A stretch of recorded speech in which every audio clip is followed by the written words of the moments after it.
Mr. Belcher, fix to turn you over to Mr. Billy Mack, and he's going to walk around this trailer with you and show you all the do's and don'ts. I'm sure you know most of them, but just in case you might have forgotten something, he's going to hit on it. Billy? Yes. Okay, the first thing we're going to talk about is this power jack you got on the front of your unit. This is good for hooking you up and getting you leveled out. Now, we're not going to go over all the leveling stuff, but if you ever have to do this jack manually, there is a handle in there that you would take out of your compartment and put it in here if you have to do it manually. Other than that, it has power up and down. It's all good to go. If you have to do it manually, you don't want no power going through the jack because you might damage it. So disconnect the battery, make sure you're not plugged up and you're not hooked to the vehicle if you have to do it by hand. That way you don't damage your motor. All right, let's talk about the propane system. You got your two bottles, you got your regulator. If you look here in the center, it has a little changeover valve. Whichever way that little changeover valve pointing, that's the bottle you're on. You can tell we're on this bottle now. Now, if you look below the changeover level, there's going to be a little sight glass. There's a red plunger in there. When this bottle runs out of gas, a red plunger comes up.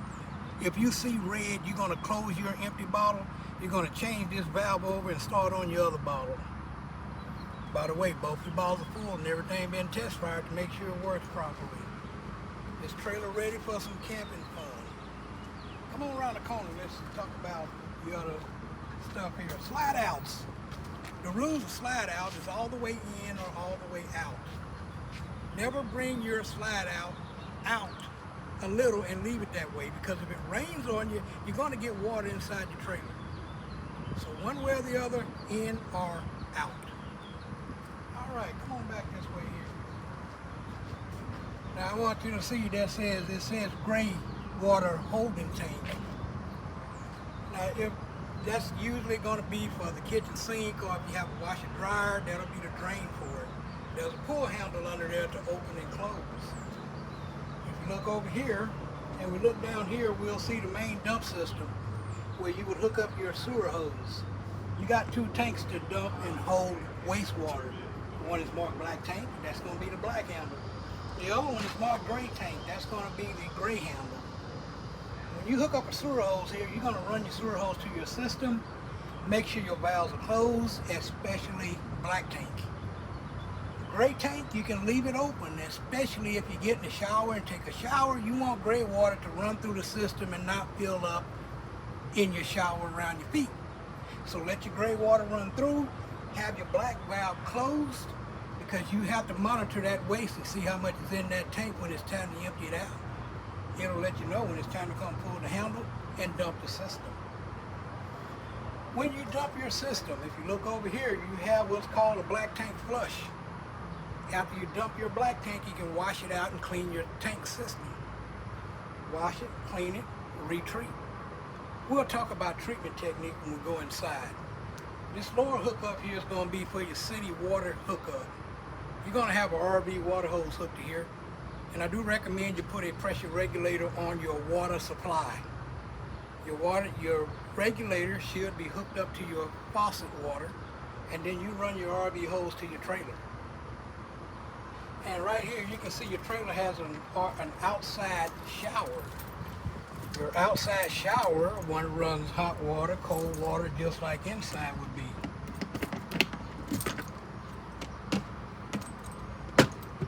Now if you look there, you'll see your outside shower water hose. It has a stand there, hot and cold water. Take a shower like nature folks outside. Or not. Okay, I think we're good here. Let's move on around. There is another gray water. Now, I'm pretty sure if this unit has the back kitchen, that's going to be for the kitchen sink, or it may be for the shower. I hadn't been inside to see where everything's configured. But your trailer has two dump hookups. Looking at this one, it is only for gray water. It has a smaller hose to it. The other one has the 4-inch line for the sewer system. This is shower water or maybe kitchen sink water. Right up here, if the trailer has cable TV or satellite inside, you hook it up here, it'll bring satellite or cable inside the unit. All right, come on around back. low point drain, you see that right there? That low point drain, if you ever want to drain the plumbing, there are 2 valves down there. If you ever want to empty the plumbing on the system, you would look down here. You got 2 valves right there. One's for the hot side of the plumbing, one's for the cold side. If you want to drain your system down, you would open them 2 valves up. You would go inside, open up every faucet you got. You also want to go to your toilet, put your foot on the pedal and let the toilet drain the water out the valve. Very important, because if that toilet is holding water after you drain the system, and if it freezes, it's going to ruin that toilet. So make sure you drain all the water out the system if you put it in storage. All right, come on around here. This trailer has a demand water heater. Your demand water heater is not a tank system. It's a tankless system. When you fire up your water heater, you turn on the water, you start the fire. You turn off the water, you turn off the fire. Can't get no better than that. Over here, the trailer has, if you want to carry some water with you on a trip, you will fill this up here. It has a drain valve, marked low point drain. There's the pull handle right there to empty that tank out if you're carrying water.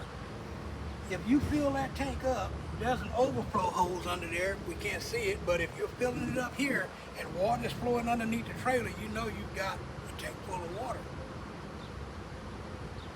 If you want to put a TV outside, that's what this hookup's for right here. To put a TV out here, it has 110 power to plug it up.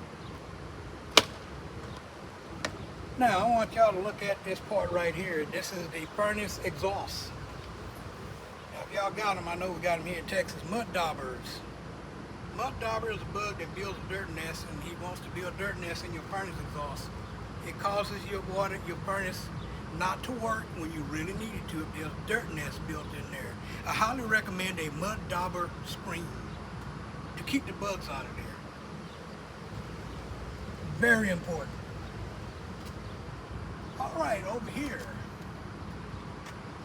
we're going to run this awning out and talk about awning do's and don'ts.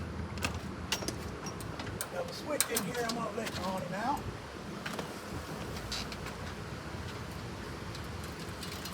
As you probably can see, there's a little bit of water on there. It got a little wet while it rained today earlier. If your awning is wet, roll it out in good weather. Give it about 30 minutes. It'll be dry enough to roll back up.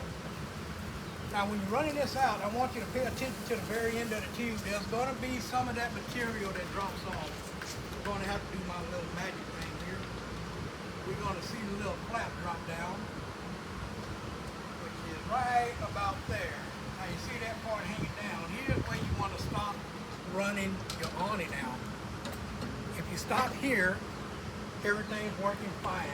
If you continue to let it roll backwards, you make the motor work twice as hard.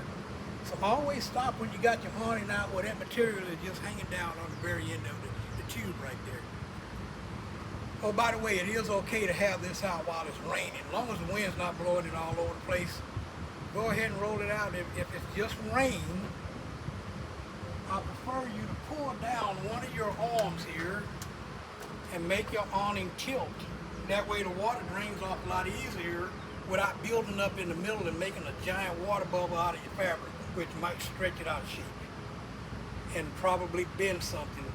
So tilt which end you want the water to run off of. Before you roll it back in, just make sure you straighten the arms back out.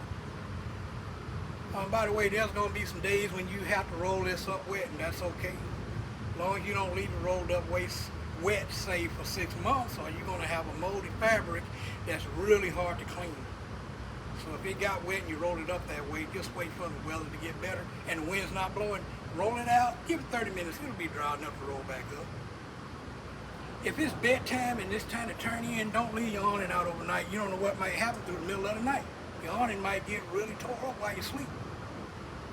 Even if you have to leave your trailer in the middle of a great day. Roll your awning up before you leave. You don't know what might happen 5 minutes after you drive away from it. You might come back to a torn up awning. Can be very expensive. Okay, let's see. Let's talk about the steps. This is the last part before you go back inside. After you level your trailer out, you're going to fold these steps down. It's very important that when these steps are adjusted, that they have no clearance here and here. The legs can be made longer. If the legs are out too far, say for instance here, I'm going to use a lever and pull the leg out and make them longer. If they're sitting high like that, that means they're high right here. The door will not close in front of that. You may damage the door, the bottom of the door, if the leg, let me step over here. If the legs are too long and the door is going to bump into that, you might damage something. So adjust your legs properly after you've leveled your trailer out. And you're going to find a perk tight to where this is close together here and here, and there won't be any problems with your door. All right, are you ready for the not so camping part? Oh, that right there is pretty self-explanatory. You're talking about your fancy lock we put on there. It came with 2 keys. It came with a key card with a code number on there, and all that's going to be inside the unit. You just stick the key in there and lock it, or you put your combination in there. All right, now we're going to talk about being inside the unit and your monitor system with your switches. If you look right here, you can see the on-in switch in and out there, slide switch in and out here. By the way, when you run your slide room out, you're going to hear a clicking sound when the slide room gets as far as it's going to go. I know you probably can't hear that, but it's letting me know it's all the way out. Try not to ride on the clutch system, okay? The less clicks you can make it do, the better it is for the whole system. Now let's talk about your monitor system. If you look up here, you got a little red switch at the bottom. That's going to be the water pump. If you got that on, you're using tank water. If you're on city water, you don't need no pump on. You want to check your conditions. We're going to start at the top. Top says gray. One light means empty. The next one is black, empty. Oh, I'm sorry, I got that wrong. That's gray 1, gray 2. Third one is black tank. Black tank is the toilet. Just press the button, you'll see that you got one light, means an empty tank. The next one lower than that is going to be fresh water. Tank is 2/3 full. The very bottom is the battery. Shows you if you're fully charged. Right over here we have inside lights. Sorry about that. On-in light. And slide switches. Let's move over here to the cooking area. Now your stove over here, if you want to get this started, it has a 3-burner system. You'll do that to turn on your burners to make them light up. If you want to light one, you turn it on and push it in, you'll get fire. Turn, hold in till you get fire. You got 3 burners to do that too. Now, when you want to light the oven, you're going to have to turn on where it says oven. You'll turn that on there, put it on pilot, hold it in, start oven temperature. There we go. I'm sorry, I getting ahead of myself there. Then you hold in the pilot. Now, if you're doing this, you're going to have to look way down at the bottom in there, and you'll see it sparking, and you'll see a pilot-like light. It's going to take a few seconds to run the air out. There it is. Okay, in there I can see the little pilot lights fired up. If you get it to fire up, you go to auto, you touch your temperature, and you will see the main fire light in there. I don't know if you can see that blue flame in the bottom of there. And you can set the temperature on 5 or hit temp. We can raise the temperature, lower the temperature. We can set a timer, and you'll be baking. You want to turn it off, go to off, turn off the oven, everything shuts down. All right, now, right here on the refrigerator, this is a 12-volt system, not the old school stuff, gas and electric. It's only 12-volt battery power, which works just like a house refrigerator. The control is right here to set your temperature. And whatever temperature you set here, it's going to automatically freeze up top, bottom refrigerator temperature. It doesn't matter what you set this at, this is going to freeze anyway. But if you have it too high down here and your food freezes in the bottom, you may need to readjust your temperature. All right, there is a little part I want you to look down here. You see that right there? That's your gas leak detector, carbon monoxide detector. This is another reason to make sure if you put the trailer in storage to disconnect the battery. This item here never cuts off, and that's what usually runs the battery down in storage because it's working all the time. Sniffing the air for a gas leak or carbon monoxide. All right, y'all see the table here? The table can be made into a bed. If you want to make this into a bed, you're going to grab the table, wiggle it up, take it off the legs, lay your table down on the little ledge right here.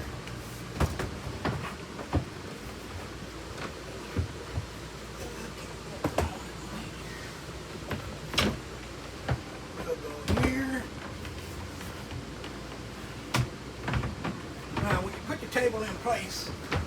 The table cannot be on top of the little peg here. If the table is on top of there and someone gets on it, it's going to break the corner of the table. So always lock your table in with both pegs on the side edge of the table. And then all you have to do is spread the cushions out. And you got a quick little bed there. Your table can travel as a bed or a couch. It does not matter.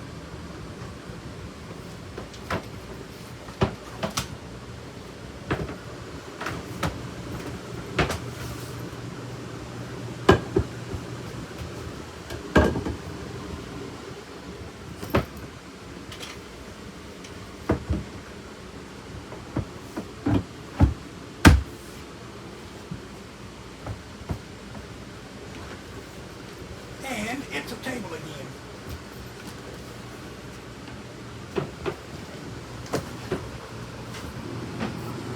The little couch here can also be made into a bed. Quick and easy. There is also storage under here. You can get at your storage that way.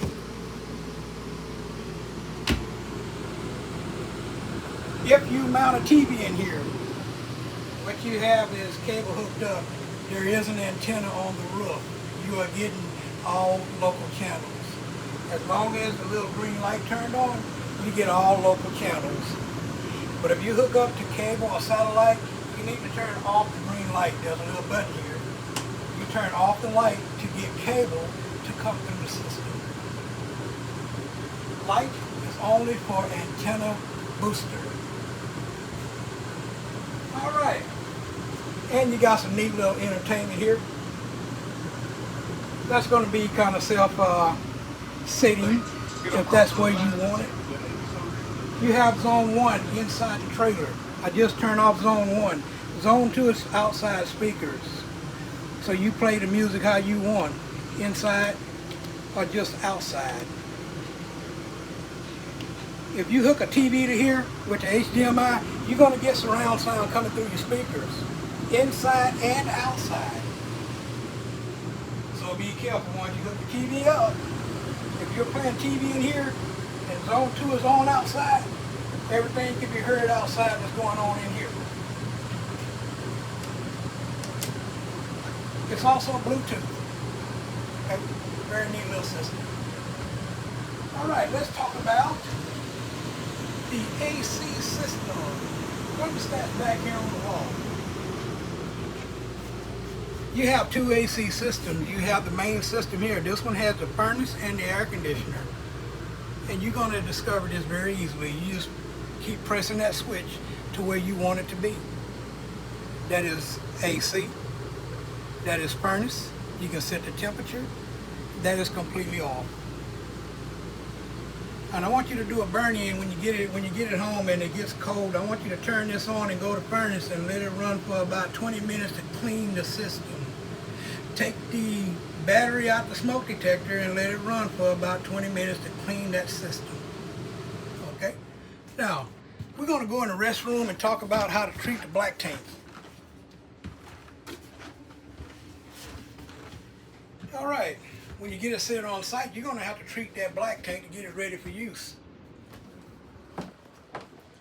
When you treat your system, let me turn on the water pump here. I want to turn on the water pump, and we're going to go through a real treatment setup besides putting chemical in. When you get it set up, when you get it at home and you're ready to treat your tank, before you put any treatment in there, you're going to run your toilet wide open for about 20 seconds. What that's going to do is give you about a gallon of water in the bottom of your tank. After that 20 seconds of run time, you're going to take 2 ounces of liquid treatment. You're going to pour it in that toilet, measure out 2 ounces, pour it in there, and let it flush it down into the tank. When it is time to do the business, you're going to barely push on the pedal so you can put water in the bowl. This will allow you to fill your tank up with a little water in the bowl. Do your business, dump it in the holding tank. And by the way, RB paper only. Don't ever put any house paper into this toilet. It's going to cause problems with your tank. Only use RB paper, never use house paper. I cannot stress that enough.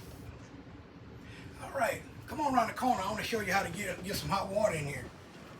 I need you to look right there. See that little blue switch? I just turned on the water heater. I can bump this up. The maximum temperature is 122 degrees. You can change it to what you want it to be. If you like Celsius, you can change the temperature sitting there. But we're going to stick with Fahrenheit. Now I'm going to turn on the hot water. And I want you to look back over here at the monitor. Look at the monitor. You can see it changing. You can see the flame just lit up. That tells us we're going to be getting hot water in a few more seconds. And that's only going to run as long as you're running water. When you turn off that water, it's going to turn off that heat. Now, of course, it has to travel from way at the back of the trailer. Oh, there it is. I can feel the water starting to get warm right now. There we go. Now we're getting some hot water. Now, once you turn this system off, you turn off the water heater. It's all automatic. It'll shut itself down and be ready for the next use. When it's time to travel, now your shower's pretty standard, hot and cold water. You can change your shower head from, say, if you're running a full head, you can go to massage, or you can turn it completely off and redo it how you want. When it's time to travel, make sure you got these doors together when you're going down the road. You want to secure them doors so they're not moving around while you're going down the road. All right, let's see what we got back here. Oh yeah, we got a couple of more items back here in the bedroom. What we got here is what's called an emergency exit window. If you can't make it to the door, you can climb out your window. What you'll have to do there is get this screen off here. You'll get that screen out the way, straighten the handle up. Push on your window, it'll allow you to climb out if you need to. Or you can prop your windows open for the fresh air days.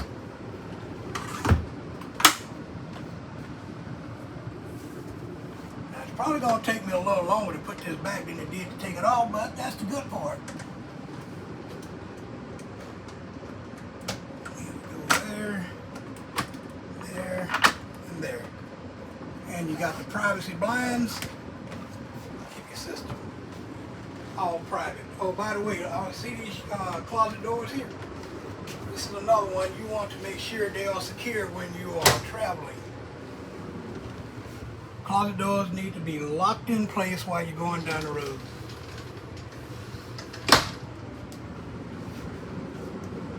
Now, have you seen the storage underneath your bed? Pretty large storage. And by the way, you have your own cooling system here. Now this cooling system here is only controlled up here in the top of it. It is on medium cool.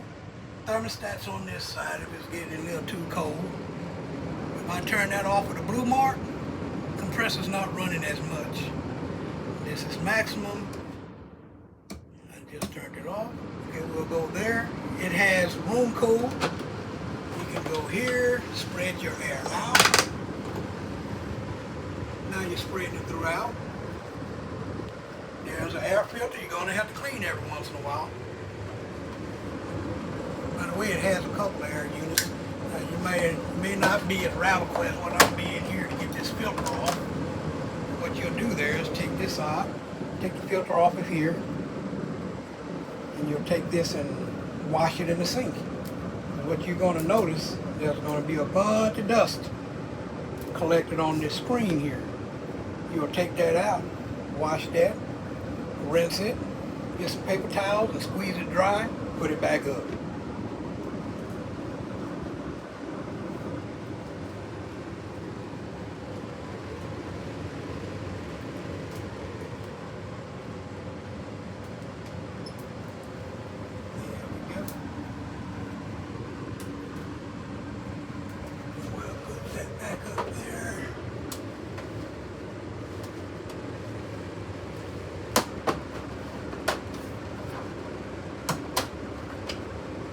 Good to go.